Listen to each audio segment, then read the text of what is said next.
Про войнах я уже миллион раз объяснял, почему я не приемлю этот термин. Раньше я его безоговорочно принимал, был его адептом. Но сегодня я считаю, что этот термин, он несет в себе деструктивный смысл.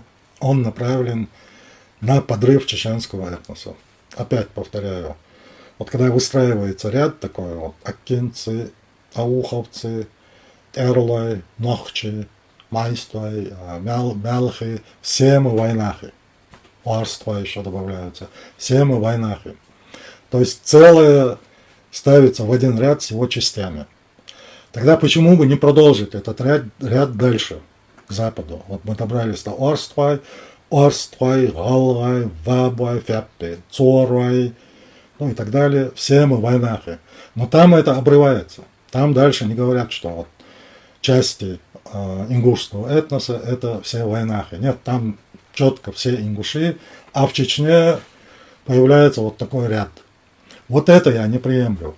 Я уже много раз это объяснял.